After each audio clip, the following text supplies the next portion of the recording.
Voilà, on est le 7 septembre, et le Chai Elul, aujourd'hui, comme je l'ai dit ce matin, mais je ne vais pas refaire un cours sur le Chai Elul, c'est une date chassidique importante, la naissance du Baal Shem Tov et du Baal Hatanya. J'invite tous ceux qui ont la possibilité de le faire, d'écouter, ou de réécouter plutôt le cours de ce matin, sur le Chai Elul, et donc, qui est sur le site bien sûr. Et donc, en ce qui nous concerne, comme toujours, ce cours a, on pourrait dire, a un chen, a une grâce particulière. D'abord parce que c'est l'un des plus vieux cours que je donne dans le quartier, le plus vieux peut-être, je pense même. Et donc, il aura aussi le mérite, la grâce, ce cours d'aujourd'hui, du 7 septembre, encore une fois, Chai Elul, d'être le cours qui va ouvrir jusqu'à Rosh Hashanah, les cours sur Rosh Hashanah, qui vont surtout être donnés dans mon centre et qui seront sur le site à partir de demain. Mais en tous les cas, c'est ici que l'on va donner le premier cours sur Rosh Hashanah. Alors bien sûr, on ne va pas tout dire, puisqu'il faut en laisser encore, il y a pas mal de cours sur Rosh Hashanah, il y en aura un aussi lundi prochain ici en plus. Mais en tous les cas, on va commencer donc par le commencement. Rosh Hashanah, comme on le sait, c'est, d'après notre tradition, le jour où le commencement a commencé, où le monde a été créé. Ce qui est très étonnant, c'est que quelque chose aussi phénoménal que le jour qui commémore la création du monde,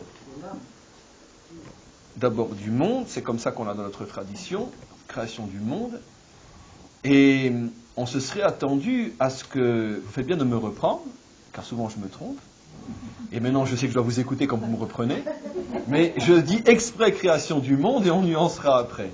Une fois je ne vous ai pas écouté, j'ai fait une grosse erreur. Mais en tous les cas, donc la création du monde, globalement, sans rentrer dans les détails, qu'effectivement il s'agit plus de la création de l'homme que du monde, mais peu importe, c'est quelque chose de phénoménal, la création. On se serait attendu à ce que la Torah en fasse tout un plat.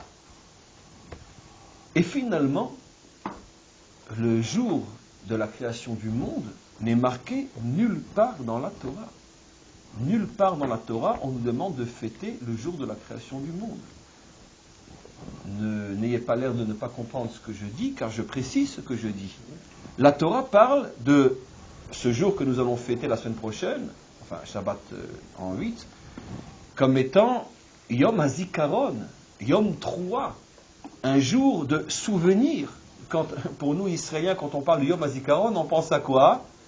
On pense au jour où on se souvient de tous nos soldats qui sont tombés.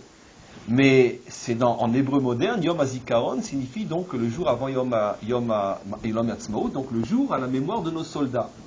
Mais le mot Yom HaZikaron, consciemment ou non, est emprunté d'une expression biblique. Yom HaZikaron, c'est de cette manière qu'est nommé Rosh Hashanah dans la Torah, et il a deux noms, Yom HaZikaron ou Yom HaTruah. Le jour du souvenir, on se souvient de quoi? Ou le jour de Troua, qui est donc le son du chauffard. Une Troua, c'est un son de chauffard. Le jour où l'on se souvient, et le jour où on sonne du chauffard. Mais on se souvient de quoi, et on sonne du chauffard pourquoi? L'essentiel n'est pas dit. Est-ce que vous vous êtes déjà rendu compte, jusqu'à aujourd'hui, que nulle part dans la Torah écrite, la Torah de Moshe, car la Torah orale évidemment qu'elle nous le dit, mais nulle part dans la Torah écrite, on nous dit que Yom HaZikaron est le jour où le monde a été créé. Comment on peut comprendre un tel oubli, évidemment volontaire? Pourquoi la Torah ne le dit pas? La Torah précise bien pourquoi nous faisons Pessah, en souvenir de la sortie d'Égypte. La Torah dit bien pourquoi nous allons prochainement rentrer dans des soukhotes, parce que dans le désert, quand vous êtes sortis d'Égypte, je vous ai protégé avec des nuées. La Torah nous dit pourquoi on fait Yom Kippour, parce que c'est le jour du pardon. Pourquoi la Torah ne nous dit pas que c'est le jour de la création? Mais avant d'aller plus loin, j'attendais de votre part une question, ou plutôt une confirmation sous forme de question. Il y a un autre jour extraordinaire que la Torah ne révèle pas,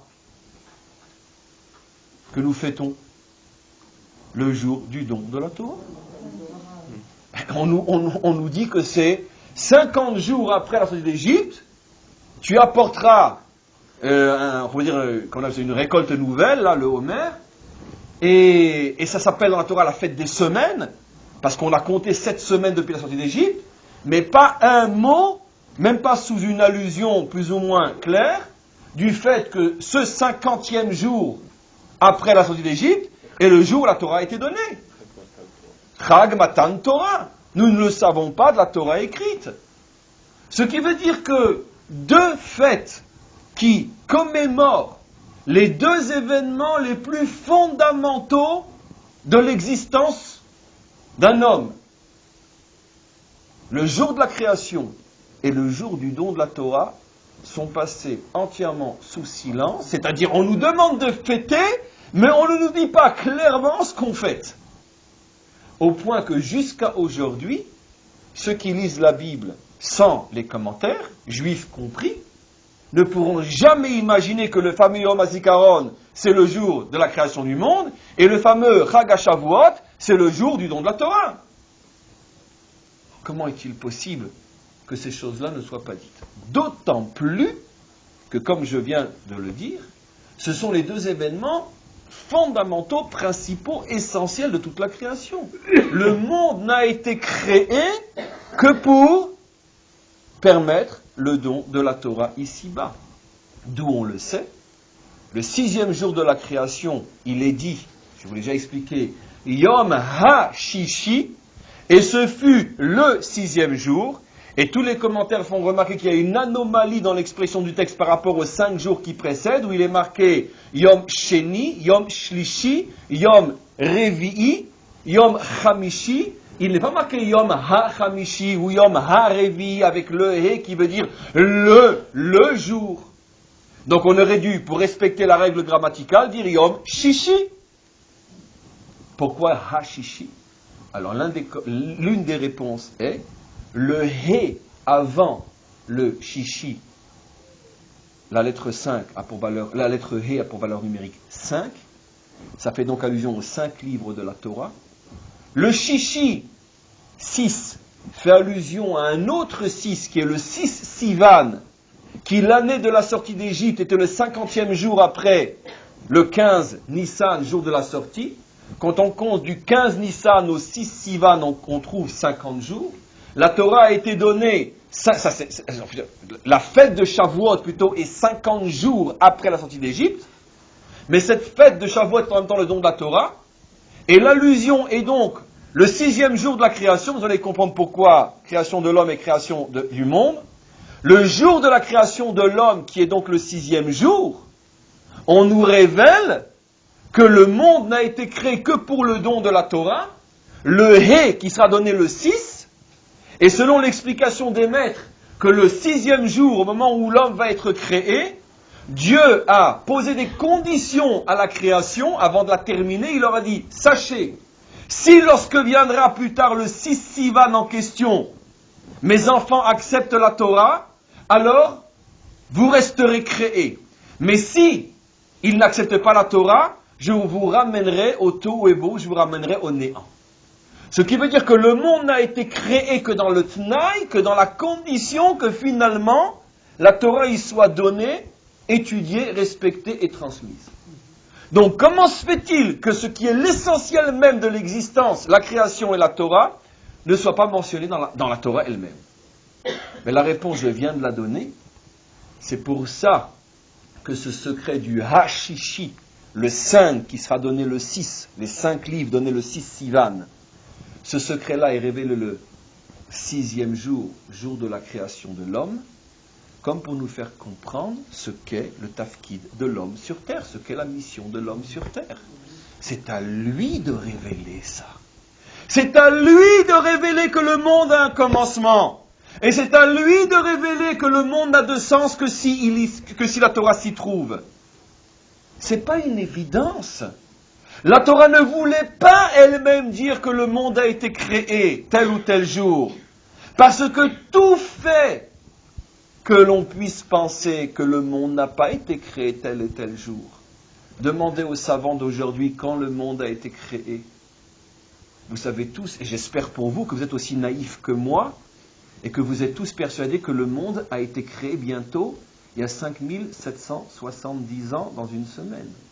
Je pense qu'aucun d'entre vous ne pense que le monde a été créé il y a des millions d'années. Ayez le courage de me dire la vérité. On fait un sondage. D'accord. Chacun a sa petite mayonnaise, sa petite sauce. Oui, mais les jours dont parle la Torah, c'est pas vraiment des jours, c'est peut-être des périodes. On connaît tout ce charabia pseudo-intello, juif, philosophe et patati patata. Le monde n'a été créé qu'il y a 5770 ans.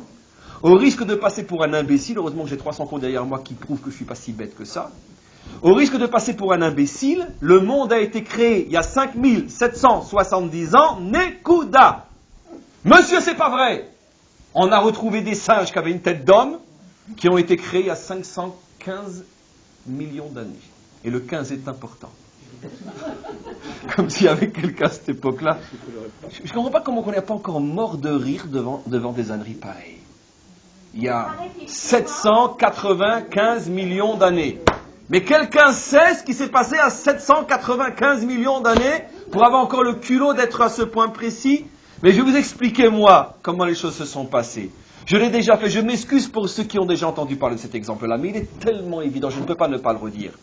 C'est le grand Maïmonide, qui pourtant vivait à une époque où je pense qu'il ne pouvait pas imaginer qu'un jour, on oserait dire que le monde a des millions ou des milliards d'années, inventer des choses sans pouvoir les prouver, car c'est véritablement sans pouvoir le prouver, comme on le sait quand on étudie ces prétendues preuves, mais en tout cas, peu importe, ce n'est pas le sujet.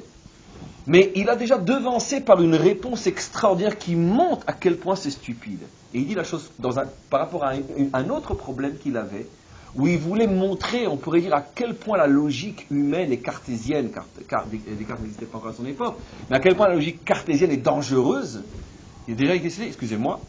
En tout cas, lui, comme il s'est énormément confronté aux philosophes de son temps, il a même écrit le Guide des égarés pour eux, comme on le sait, les égarés c'était donc les philosophes de son temps, et il dit la chose suivante, imaginez-vous qu'un être d'une autre planète, donc Kaniri qui croyait aux martiens, arrive sur Terre, et il voit un enfant à l'âge de 13 ans, quand il rentre dans la puberté.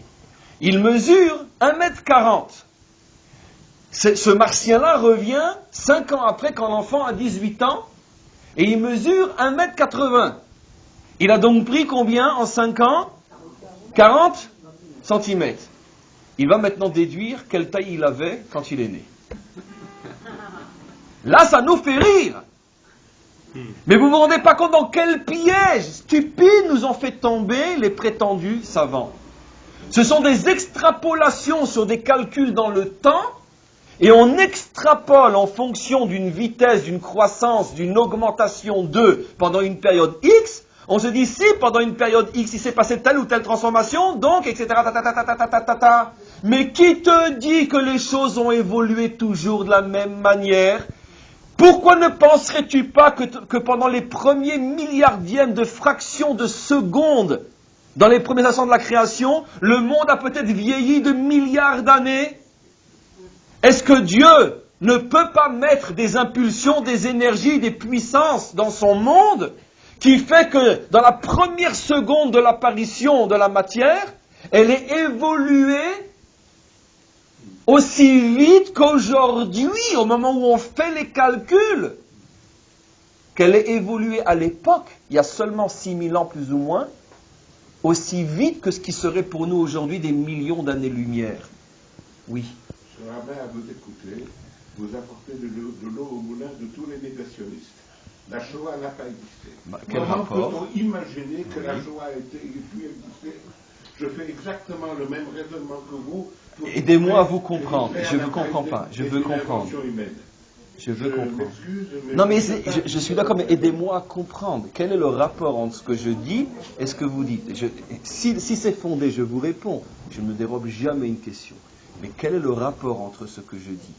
Je suis en train d'expliquer que... Je peux vous répondre, monsieur le Rabbin, le rapport est le suivant. Oui. C'est que l'Éternel, auquel je crois profondément, nous a doté de sagesse et nous a permis de faire avancer la science. Au cours des millénaires, la science a avancé. L'homme a commencé à faire du feu avec un silex.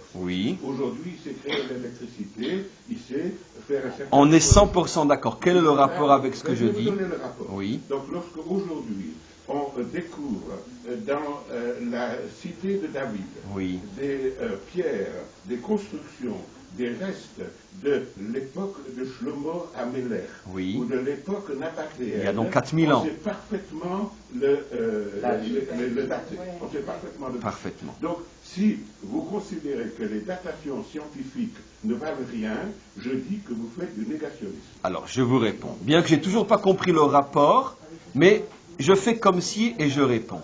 Je réponds. Entre faire un calcul sur 3 ou 4 ou 5 000 ans, je dirais même plus, un calcul sur 5770 ans la semaine prochaine, c'est une chose. Mais quand on arrive à des dimensions de 15 millions, ou de 150 millions, ou de 700 millions d'années, là je dis, mais attends, il y a quelque chose qui ne va plus. Un monde qui a vécu à 3000 ans, on en a encore des traces réelles, par des constructions, par des murailles, par des poteaux, par des dessins. Jusqu'à aujourd'hui, nous n'avons trouvé des preuves réelles d'une existence qu'on peut véritablement appréhender et définir comme telle, sans extrapolation, sur une période de plusieurs millénaires. Quand on trouve le squelette d'un dinosaure, ce n'est pas une invention humaine, ce n'est pas une... Alors, je vais répondre.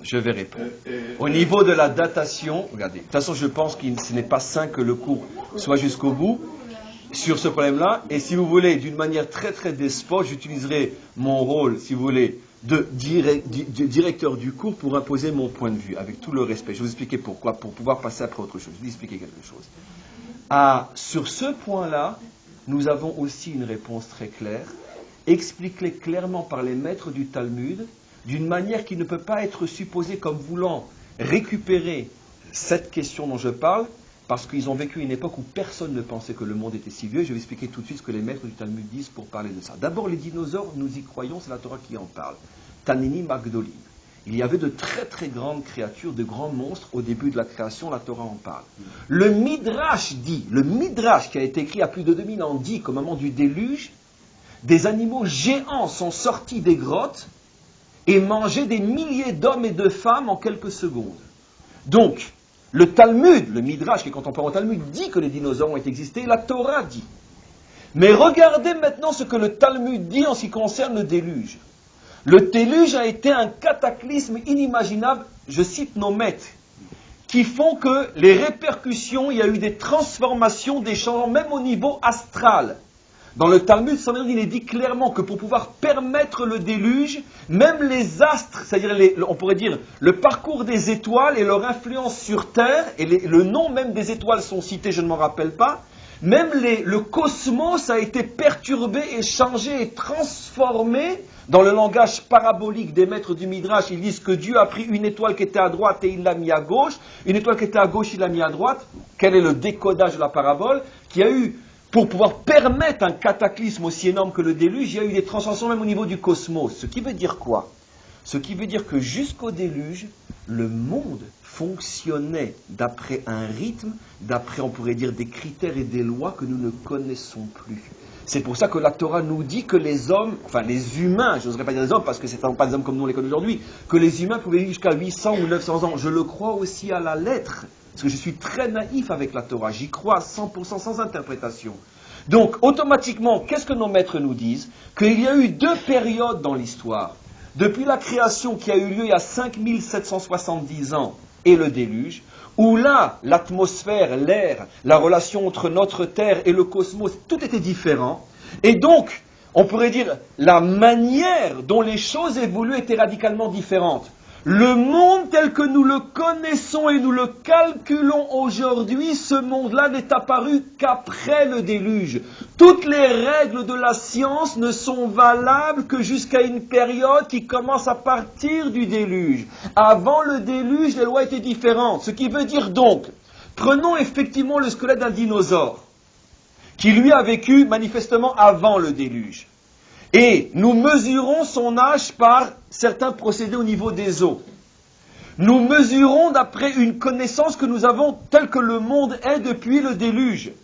Mais il se peut qu'avant le déluge, on pourrait dire la formation, comment on appelle ça, le guidoul en français, la croissance de ce monstre évoluait d'une manière qui est complètement différente. Par exemple, rien n'empêche de penser que les dinosaures, avant le déluge, passaient de la taille, on pourrait dire, de 5 cm à 30 mètres en 1 minute. Parce que les conditions étaient différentes, tout était différent. Et donc, automatiquement, nos calculs sont faussés parce que nous, quand nous traversons la période du déluge, lorsque nous remontons plus, on va dire, plus que 5000 ans en arrière, on rentre dans une dimension d'existence que nos mesures ne connaissent plus aujourd'hui. Donc, c'est ce que j'appelle l'extrapolage. Bon, vous ne m'avez pas laissé terminer. Donc, au contraire, mais bien sûr, qui comme les Juifs, qui comme le maître de Torah respecte le cerveau et le savoir et les savants. Tous nos maîtres étaient des savants aussi dans toutes les sciences profanes. Le Rabbi Lubavitch avait 7 doctorats à la Sorbonne, et Maïmonide, et Rashi, et le Maharal de Prague, et le Gaon de Vilna, qui était docteur en mathématiques. Elle a laissé des livres comme ça en mathématiques, dans son ghetto à Vilna. C'est pas ça le sujet. Le sujet, c'est justement, au nom de la science, au nom de l'intelligence véritable, nous ne sommes pas bernés par des hommes qui se prétendent savants et qui le sont, mais que dans les limites de ce que la science peut savoir depuis le déluge selon notre tradition. Avant le déluge, les mesures étaient nécessairement différentes, ne serait-ce que parce que la Torah elle-même nous dit que les hommes vivaient beaucoup plus longtemps. Donc je n'ai que 2 possibilités. Ou bien je vis avec tmimout, avec une intégrité telle que la Torah me le demande, tamim tiye im Hashem Elokecha, tu seras intègre avec Hashem ton Dieu. Et quand la Torah me dit qu'avant le déluge, les hommes vivaient jusqu'à 800 ou 900 ans, je le crois. Et si je le crois, je suis donc obligé de dire que forcément la vie n'était pas telle qu'on la connaît aujourd'hui. Donc aucune extrapolation, aucune mesure scientifique n'est valable d'aujourd'hui à plus de 4000 ans, plus ou moins à l'époque du déluge.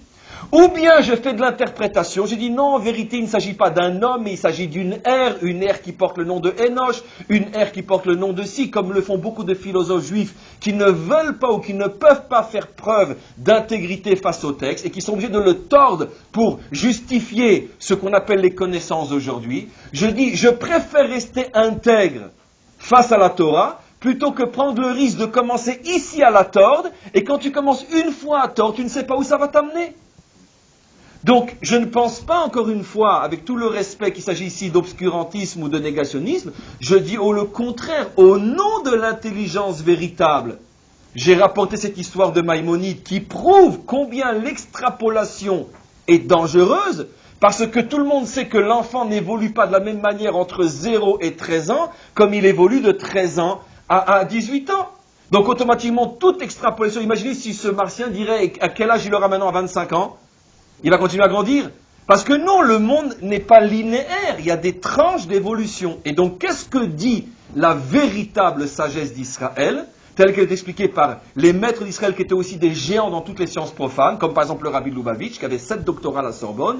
Il explique que, en vérité, dans les premiers instants de la création, Dieu a donné une impulsion on pourrait dire, à ces molécules ou à ces atomes du départ, peu importe, de manière à ce qu'il y ait une accélération inimaginable du temps, au point qu'effectivement, le temps de cligner de l'œil, quand le bon Dieu a réouvert l'œil, il a été en face d'un monde qui avait vieilli de millions d'années. Mais en vérité, en temps réel, ça n'a pris qu'une fraction de seconde. Alors évidemment, ce que je dis est plus du domaine de la foi que du domaine de la preuve scientifique, bien que c'est absolument certain qu'un jour ce genre de phénomènes seront prouvés scientifiquement. Car il ne peut pas exister une seule et unique loi de la Torah qui, un jour ou l'autre, ne pourra pas être prouvée, puisque le monde a été créé selon le principe de l'unité entre le bas et le haut. Alors pour l'instant, la foi, la émouna, prend le pas, on pourrait dire, ou remplit le vide laissé par l'intelligence. Mais ce n'est pas de l'obscurantisme. Ce que je dis est une démonstration, on pourrait dire, intelligente et intellectuelle d'un phénomène qui est tout à fait possible. Et pour bien nous faire comprendre que ce phénomène est possible, Dieu a mis des traces de ce genre de phénomène dans le monde. Par exemple, l'évolution de l'être humain, où il prend plus de centimètres en 5 ans, pendant la puberté, que pendant toute sa vie. Ce qui prouve bien qu'il y a des paliers de progression, et attention à l'extrapolation. Donc, je sais que la discussion ne peut pas être close, je respecte trop votre remarque, mais quoi qu'il en soit, je pense que ce que je dis est véritablement fondé. En tous les cas, j'avais commencé à dire ce qui nous a amené à cette discussion, pour montrer que finalement, que non seulement rien ne prouve, quand on regarde la création comme ça, que le monde a eu un commencement à un moment précis, de même, rien ne prouve aussi, ce qui est beaucoup plus difficile, rien ne prouve, quand on regarde le monde qui nous entoure, que le monde a été créé tel que la Torah en parle. Et là, je m'arrête, deuxième volet de ce cours. Vous savez tous, vous croyez tous, nous croyons tous, et là encore une fois, il n'y a pas d'interprétation possible, il n'y a que l'intégrité face au message transmis, que le monde a été créé yesh me'ayin. Que signifie création yesh me'ayin? Quelque chose à partir de rien. Ça veut dire, contrairement à pratiquement toutes les théories scientifiques aujourd'hui, qui, pour éviter, consciemment ou non, d'en arriver à la reconnaissance d'un point de départ, ce qui signifie un Dieu tout-puissant qui fait ce qu'il veut, on est obligé de dire qu'il y avait toujours un commencement au commencement. Ça veut dire, il y avait des particules, il y avait ci, il y avait ça, etc. Et quand on arrive à la question, oui, mais avant ces particules, qu'est-ce qu'il y avait? Quelle est la réponse connue? Je peux juste vous rassurer, je veux dire, en principe, quand je parle, je sais de quoi je parle, j'ai lu énormément de livres sur ce sujet-là. Je suis un petit peu scientifique de formation, comme vous le devinez. Et qu'est-ce que disent les savants? Les savants disent, mais de la même manière que il y a 100 ans, on ne connaissait pas ces particules-là, on les a découvertes. Alors aujourd'hui, je ne réponds pas encore à ta question, mais j'imagine que dans 100 ans, on découvrira qu'est-ce qu'il y avait avant ce que nous savons aujourd'hui. Ça veut dire qu'on repousse constamment. Quelle est la réponse du savant? Ben, c'est une réponse profondément religieuse. En vérité, pour l'instant, crois et demain, je te prouverai.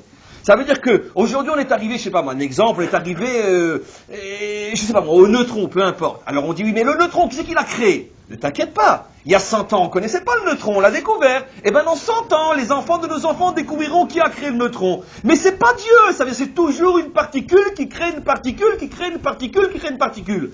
Mais quand c'est qu'on va en arriver à Dieu lui-même? Non.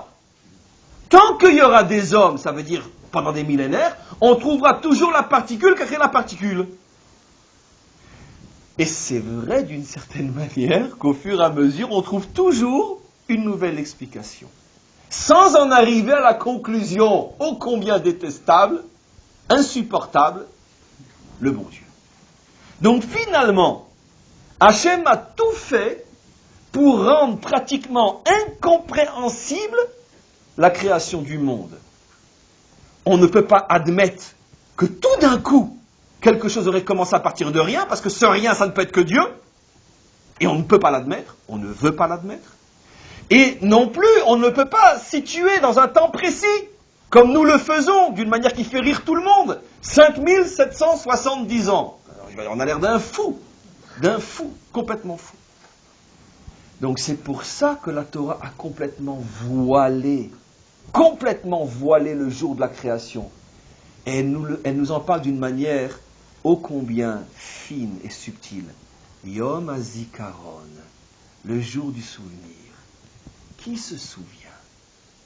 Comme quelque chose qu'on a vécu il y a très longtemps et qui est enfoui dans notre mémoire et qu'on a oublié, qu'on a refoulé, qu'on ne veut pas se rappeler, qu'on ne peut pas se rappeler, mais c'est déjà dans le domaine du souvenir. Ça veut dire qu'au plus profond de l'homme, il y a cette conscience, ce souvenir de la création du monde. Mais au plus profond de lui-même, il ne veut pas se souvenir. C'est pour ça que la Torah nous oblige à nous souvenir. Vous avez parlé de la Shoah, c'est un très très bon exemple. Nous le savons tous, le phénomène de l'oubli. Pourquoi on fait tout pour se souvenir? Parce que les jeunes générations ne veulent pas se souvenir. Parce que c'est insupportable de se souvenir. Quand on est un pilote israélien, quand on est un commando, quand on est un homme d'affaires brillant dans la high-tech, quand on est l'Israélien d'aujourd'hui, on ne veut pas se souvenir d'où on vient et ce qu'on a fait de nos pères et de nos mères. On préfère oublier cette époque qui nous fait honte. On connaît le syndrome du jeune Israélien qui ne veut pas qu'on lui rappelle d'où il vient. Parce qu'il est trop beau, trop puissant, trop fort aujourd'hui pour s'identifier à ces colonnes de moutons qui vont à l'abattoir. Donc, effectivement, il y a dans l'homme un phénomène de rejet. On ne veut pas se souvenir. Vient Rosh Hashanah, et Rosh Hashanah on dit à l'homme, non. Souvenez-vous que le monde a un commencement. Cessez de vivre comme si vous descendiez du singe. Cessez de vivre comme si le monde avait été créé des milliards d'années. Parce que maintenant, je vais vous dire la chose très franchement, avec toute intégrité. Allez, laissons tous les discours scientifiques de côté. Franchement, entre vous et moi, quelle est l'implication philosophique qui se cache derrière cet acharnement à dire que le monde a été créé il y a des centaines de millions d'années? Vous le savez tous. Parce que si le monde a été créé il y a très longtemps, c'est qu'il n'a pas du tout de sens. Parce que c'est tellement loin. Et pour qui on va se prendre? On est une virgule d'une virgule, et va savoir ce qu'il y avait avant nous et ce qu'il y aura après nous. Cette volonté dans laquelle le monde moderne s'acharne, de vouloir absolument identifier l'homme à un singe, de vouloir absolument dire que le monde a existé depuis des millions et des milliards d'années. Cette volonté, consciente ou non, c'est quoi? C'est la négation du sens de l'existence. Qu'est-ce que je fous dans un monde qui existe depuis 700 millions d'années? Et qu'est-ce que je fous dans un monde qui existera après moi dans 700 millions d'années? J'ai qu'à me taire, profiter de la vie, faire du baby-foot et partir. Mais si je sens que la création est juste derrière moi, je peux encore en parler. Si je sens que la délivrance, elle est pour demain. Si je sens que c'est une histoire qui ne dure que 6000 ans, ça me responsabilise. Parce qu'à ce moment-là, j'ai dit, mais attention, c'est pas si vieux que ça. Et c'est bientôt fini. Donc attention, perds pas ton temps, il n'y a pas de baby-foot. Il n'y a pas le temps. Donc il y a une implication philosophique énorme qui, à mon avis, est tellement présente dans le subconscient du savant moderne qu'il ne se rend même pas compte que toutes ces recherches scientifiques sont télécommandées sans qu'il s'en rende vraiment compte par ce besoin qu'il a de nier le sens profond, moral et spirituel de l'existence. Et c'est de là qu'il arrive à des résultats complètement fous de 700 millions d'années, comme si on pouvait savoir ce qui s'est passé à 700 millions d'années. Oui. Mais qu'est-ce qui permet d'affirmer à contrario qu'effectivement, puisqu'il n'y a pas de datation dans la Torah concrète, qu'on va arriver en 5770? D'où nous le savons. Nous le savons de la tradition orale. Cette tradition orale qui remonte à Moshe Rabbeinu. Nous avons parallèlement à la Torah écrite, la Torah orale. La Torah orale est une transmission, comme je vous ai déjà expliqué ou je le réexplique, au fur et à mesure que, puisque d'abord on parle de l'axiome que, effectivement, la Torah a bien été donnée par Dieu à Moshe. À partir du moment où on croit que les choses sont passées comme ça, alors nous savons aussi comment elles se sont passées. À chaque fois qu'il avait, on pourrait dire, une révélation prophétique, à ce moment-là, la révélation prophétique était coupée en deux. Une partie, on lui demandait de l'écrire, et une partie, on lui demandait de la laisser orale. C'est-à-dire de la transmettre de génération en génération. Il l'a transmis à Yehoshua, qu'il a transmis aux Skedim, comme dans la fameuse Mishnah, la première du Maxime des Pères. Et donc, pour des raisons extrêmement simples à comprendre, une partie est devenue écrite, ce qu'on appelle la loi écrite, mais en même temps, chaque chose écrite avait un correspondant oral qui lui était transmis oralement. Et donc, au moment où Dieu a dit à Moshe, tu inscriras dans la Torah que le premier jour de Tishri s'appelle Yom HaZikaron, je vous demande de sonner du chauffard à ce moment-là, etc., il a transmis oralement, il a dit, ne marque pas ça, que c'est aussi le jour de la création, etc. Ah, effectivement, je fais appel à beaucoup de notions qui chatouillent notre potentiel émouna. Mais je n'ai pas l'intention de vous mentir et de jouer le savant rationnel là où je ne peux pas. Il y a effectivement, on pourrait dire, un aspect de croyance énorme dans tout ce que je dis. Mais ça fait partie, on pourrait dire, des acquis du peuple juif. Dans la semaine prochaine, je crois que 90% du peuple juif dans le monde entier va fêter Rosh Hashanah. Qu'on le veuille ou non, tout le monde croit que le monde a un commencement, même si on ne sait pas trop ce que ça veut dire. C'est dans notre patrimoine. Donc, c'est pour ça, encore une fois, que dans la Torah écrite, ce n'est pas marqué explicitement. Alors là, j'ai expliqué, seulement dans la Torah orale, pour bien nous faire sentir la difficulté de cette reconnaissance d'une création qui a commencé à partir de rien, il n'y a pas si longtemps que ça. Et pourquoi c'est révélé dans le fameux Yom HaShishi? Parce que c'est le travail de l'homme. Aujourd'hui, ce que je fais modestement devant vous, avec beaucoup de... C'est très pédant ce que je vais dire, mais ce que j'ai fait devant vous, c'est le travail d'un homme. Ça veut dire être capable, en l'an 2009, alors que... On est en 2009, c'est ça. En l'an 2009, c'est plus facile en juif. En 2009, alors que j'essaye de me poser, de me présenter comme un homme intelligent, et qui en principe est reconnu comme tel, d'affirmer que le monde n'a que 5770 ans, c'est ça être un juif aujourd'hui. C'est ça le travail d'un homme. Et de ne pas mourir de honte lorsqu'on le dit. Pourquoi ?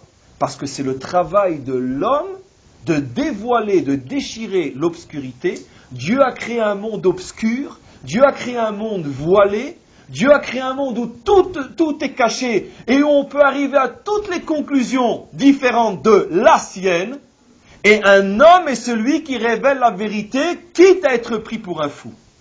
Parce qu'effectivement, l'une des conditions ou l'un des prix à payer pour dire la vérité, c'est être pris pour un fou, comme c'est marqué explicitement dans le Tanakh, qui étaient appelés les fous à l'époque des rois d'Israël, les prophètes d'Israël. Hineam Shoga'uba, sur qui il est dit, voici le fou qui arrive, si je ne me trompe pas, Ésaïe. Et les prophètes étaient appelés les fous par les rois. C'est-à-dire les rois très rationnels, très pragmatiques, et ils ont d'autres chats à fouetter que ces stupidités de ces illuminés, etc.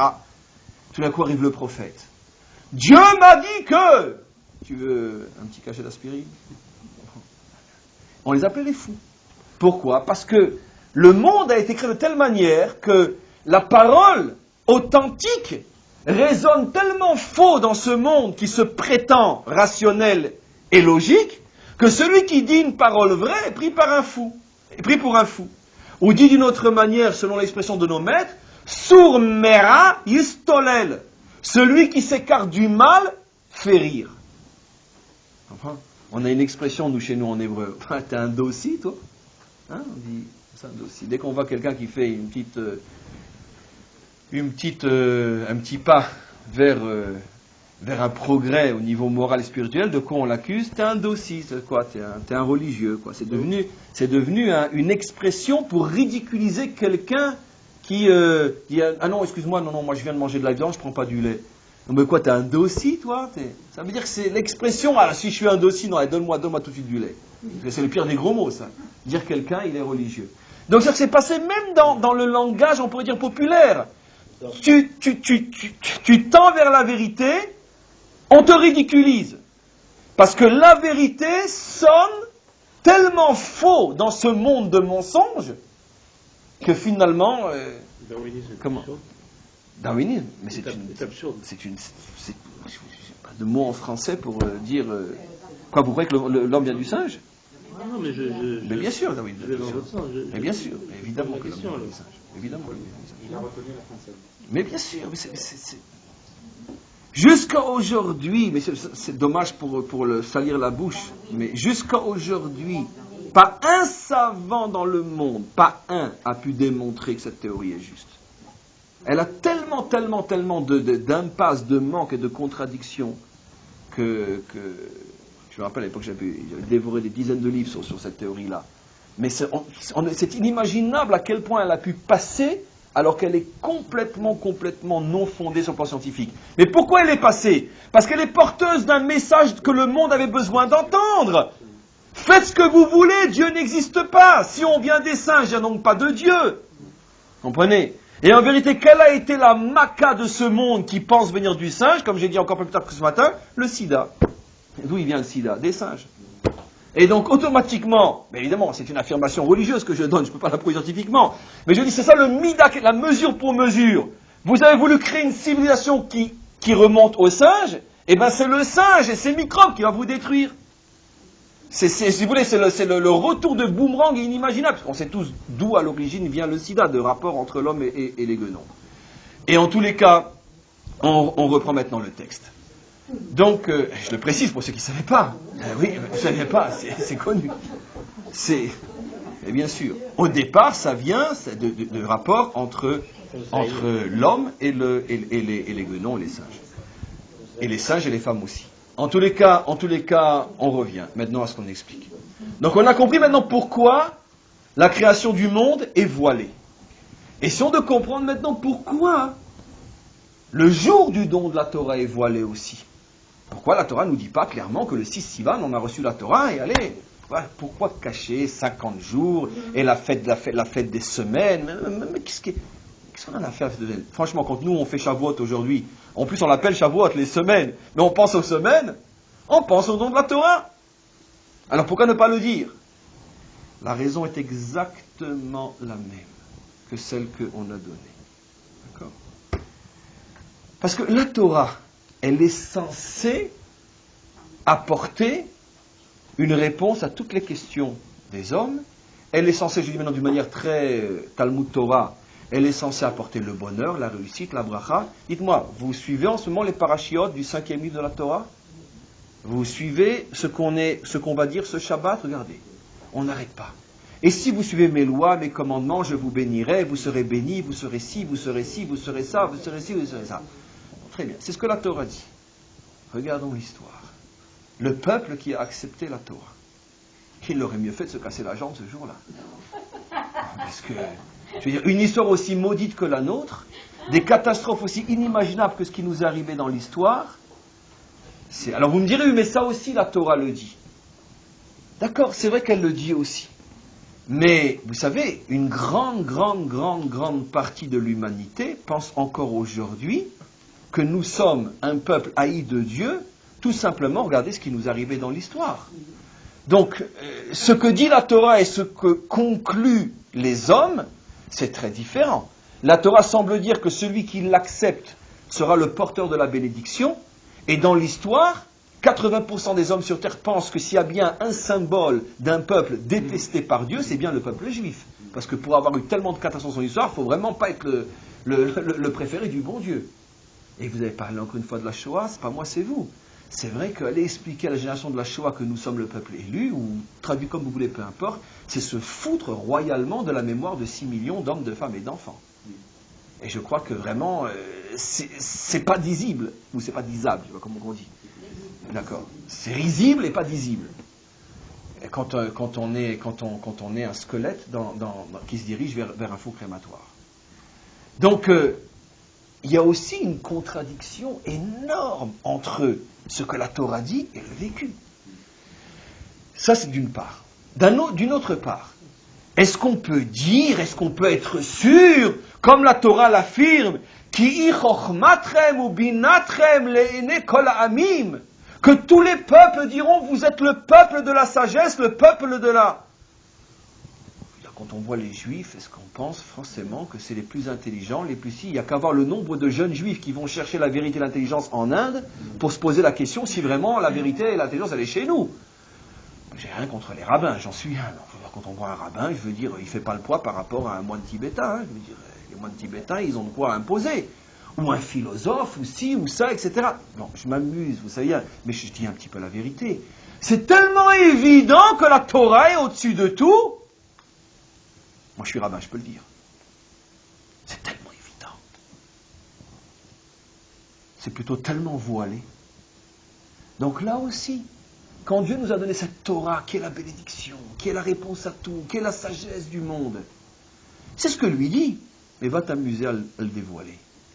Dieu l'a complètement voilé. Et il dit aux hommes, c'est à vous de le dévoiler. Moi, je sais que ma Torah est la réponse à tous les problèmes de l'humanité. Moi, je sais que ma Torah, c'est la bénédiction pour toutes les malédictions de l'humanité. Moi, je sais que ma Torah, c'est la sagesse modèle, référence pour toutes les sagesses de l'humanité. Mais je vous le dis, c'est à vous de le dévoiler. Moi, je vais le voiler, cette chose-là. Je ne vais pas vous le mettre sur un plateau d'argent. Je vous dis ce qu'est la Torah, mais c'est à vous de le dévoiler. Quoi, vous vous attendiez à ce que je vous donne non seulement la Torah, et en plus tout de suite je fasse de vous un peuple de... Non mais, ça va pas, non? C'est à vous de le dévoiler. Ça veut dire que finalement, Dieu a créé le monde sur le principe de 2 joyaux, qui sont la création et qui sont la Torah. Ces 2 diamants, il les a mis comme les diamants au plus profond de la terre. Et au plus profond de la terre, avant d'arriver au diamant, il faut se fatiguer, il faut creuser. Il faut tenter, il faut aller, il faut investir, il faut prendre le risque de perdre. Et puis quand tu arrives enfin au diamant, il faut le sortir, et il est sale.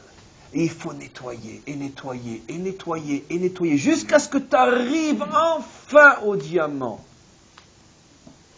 La Torah est un diamant. Qui le dit des dizaines de fois? Salomon, dans les Proverbes. C'est un diamant. Avec tout ce que ça veut dire. Alors nous on se dit, nous on voudrait le diamant une fois qu'il est terminé. Non. C'est un diamant qu'il faut transformer, chercher, découvrir et polir. Avec tous les dangers aussi qui s'accompagnent à la recherche du diamant. Parce qu'il y a des jalousies, il y a des concurrences, il y a des dangers, il y a la mafia, il y a ci, il y a ça. Ça veut dire que quand tu es à la recherche d'un diamant, tu as intérêt à faire drôlement attention parce que tu vas avoir tout le monde sur le dos. Parce que tout le monde veut le diamant. Seulement ils vont te laisser à toi faire le sale travail et puis une fois que tu l'auras récupéré, ils vont le prendre pour eux. Ça nous est arrivé plusieurs fois dans notre histoire, nous. On s'est cassé la tête pour avoir Jérusalem, puis maintenant elle appartient aux autres. Tout d'un coup, c'est devenu la capitale des autres. On a pris tous les risques et tous les dangers pour apporter la Torah au monde, mais d'autres prétendent que non. C'est eux qui sont Israël, pas nous. Donc attention, il y a toujours ceux qui laissent faire le travail difficile et dangereux et qui sont là pour récupérer le travail fini. Donc c'est pas évident, c'est pas facile. C'est pour ça, encore une fois, que ces deux dates ont été cachées pour bien nous faire comprendre ce qu'est notre travail sur Terre. Et je résume pour terminer. Enfin, pour terminer, après je dois encore expliquer deux choses, Zikaron et Troua, mais ça c'est facile. Encore une fois, comprendre que le monde a été créé il n'y a pas si longtemps que ça, c'est affirmer, comprendre, ressentir que la vie a un sens. Je ne viens pas d'un saint, je viens d'un Dieu créateur, il n'y a pas si longtemps que ça, et il attend que je travaille et c'est bientôt fini, il faut se dépêcher, il n'y a pas de temps à perdre. C'est ce qui me responsabilise. Mais ça c'est caché, c'est à moi de le découvrir. De même, comprendre que l'instrument pour arriver à donner un sens à la vie, c'est la Torah. Et bien que tu pourrais superficiellement apporter 1000 preuves qu'il y a d'autres choses que la Torah, c'est pas la seule chose, c'est à toi de dévoiler, de comprendre, de découvrir qu'il n'y a rien qui peut se mesurer dans ce monde de la Torah. Seulement si tu ne fais pas l'effort de le découvrir, tu ne pourras pas le découvrir. Maintenant, on va comprendre, c'est facile, pourquoi ce jour s'appelle Yom Zikaron. Parce que, comme la plupart des choses que Dieu nous demande de découvrir, il l'a inscrit au plus profond de l'âme. Vous savez, comme cette histoire que j'ai déjà racontée 1000 fois, notre tradition rapporte dans son langage parabolique que l'enfant, le fœtus dans le ventre de sa mère, apprend toute la Torah, et quand il sort, il y a un ange qui vient qui lui fait oublier. Et après, il doit nouveau l'apprendre. La question est évidente, sans rentrer dans les détails de la parabole. Si de toute façon, je dois tout réapprendre, tu l'as fait oublier, alors pourquoi je l'ai appris dans le ventre de ma mère? Parce que, une fois que tu l'as appris au moins une fois, même quand on te l'a fait oublier, elle reste dans ton subconscient. Et donc c'est un problème de mémoire, de souvenir. Le fait que tu aies la Torah inscrite en toi, c'est ce qui va t'aider à la réétudier. Parce que si elle n'était pas inscrite en toi, tu aurais beau l'étudier, tu ne la comprendrais pas. Donc on te l'a donnée au plus profond de toi pour que tu n'aies que à la redécouvrir. De la même manière, Dieu a inscrit à l'intérieur de chaque homme cette vérité qu'il sait au plus profond de lui-même. Bien sûr que le monde a un créateur. Vous savez qu'il y a des théories scientifiques ô combien respectables qui ont prouvé que la probabilité, selon les théories soi-disant scientifiques, de la rencontre de particules qui auraient formé un monde aussi incroyable que le nôtre, la probabilité est celle de demander à un singe de se mettre devant un piano et que comme ça, par hasard, il sortirait la 5e symphonie de Beethoven. C'est écrit clairement par des savants eux-mêmes. Ça veut dire qu'il y avait une chance sur des milliards de milliards que le monde apparaisse comme il est apparu. Donc on préfère dire que c'est ce qui s'est passé plutôt que de reconnaître l'évidence. C'est un être sage qui a créé un monde sage. Mais qu'est-ce qui vous gêne à dire ça? Et parce que ça m'engage, ça me dérange. Je préfère dire que c'est une possibilité sur des milliards. Vous comprenez? Donc, c'est évident qu'il n'y a pas un homme sur terre, même un papou. Tous les hommes savent que le monde a été créé. C'est pour ça que la Torah dit simplement, souviens-toi, sois honnête, tu l'as en toi cette vérité. Alors arrête de la refouler, laisse-la jaillir, sois intègre, n'aie pas honte de dire que le monde a été créé et qu'on n'est pas des produits de particules. Car c'est tellement évident qu'une chose aussi incroyable que l'homme, aujourd'hui, de l'œil, on ne connaît que 1 milliardième de l'œil. L'œil est d'une des parties du corps encore les plus méconnues. L'œil! Et tout ça, c'est fait tout seul. Ça, c'est Yom Zikaron. Yom Troua, c'est quoi Yom Troua? Pourquoi ça va avec le Zikaron? Vous savez, on sait très bien en psychologie ou simplement en sciences humaines que le cri est libérateur. Le cri est quelque chose qui permet des fois de faire sortir les choses du plus profond de l'homme. Mima'amakim karaticha, disait David Ameller, des plus profonds de mes entrailles, je crie vers toi. Le cri, qu'est-ce qu'il fait? Le cri, il réveille, il va chercher, c'est comme une canne à pêche. Le cri, il va chercher au plus profond de l'homme. C'est quoi la troua? C'est quoi le son du chauffard? C'est un cri. C'est un cri. Bien sûr, on expliquera la semaine prochaine pourquoi cette corne, quel rapport aussi avec le sacrifice d'Yitzhak, comme on connaît. Mais d'abord, à notre niveau, c'est un cri. Ça veut dire que si tu sens que tu as, on pourrait dire, tous les blocages possibles et inimaginables, qu'est-ce qu'on va penser de moi, qu'est-ce qu'on va dire, etc., ou l'habitude, l'éducation, tu as quand même des blocages qui sentent que ça ne passe pas. Qu'est-ce que fait quelqu'un quand il se sent oppressé? Qu'est-ce qu'il fait? Il livre. Et ce cri de Rosh Hashanah, c'est le cri de l'humanité qui en vérité veut déchirer tous les voiles du mensonge, qui sont, on pourrait dire, toutes ces théories qui font tout pour nier l'essentiel et l'évidence qu'il y a un créateur, il y a un commencement, il y a une direction, il y a un sens, il y a un but. Et toutes ces oppressions que le monde s'est lui-même créé pour s'empêcher de se souvenir de l'évidence. Et on pousse ce cri libérateur. C'est pour ça que le son du chauffard est aussi le son de la délivrance. Car comme on le sait au moment de la délivrance, qu'est-ce qu'on va entendre? Le son du chauffard. C'est la même notion. Il y a une troisième fois où on parle du chauffard de notre Torah, c'est quand la Torah a été donnée. Donc regardez 3 événements qui sont accompagnés du chauffard. La création, le don de la Torah, il y avait un kol chauffard, c'est marqué clairement, et la délivrance, le son du chauffard gadol. Pourquoi? Parce que ce sont 3 événements qui, on pourrait dire, viennent libérer l'homme de l'oppression qu'il a lui-même engendrée et créée par ses fautes. Et tu n'as qu'une seule possibilité, quand tu es devant un mur, qu'est-ce que tu fais? Tu hurles! Laissez-moi sortir! Tu cries! Et ce cri est libérateur. C'est ça le son du chauffard. Et de la même manière que pour retrouver, on pourrait dire, cette conscience de la création du monde, il faut crier. De la même manière, pour retrouver cette Torah qui est en nous, il faut crier. Et pour arriver à la délivrance finale aussi, il faut crier. Et voilà pour aujourd'hui, pour le cours d'aujourd'hui.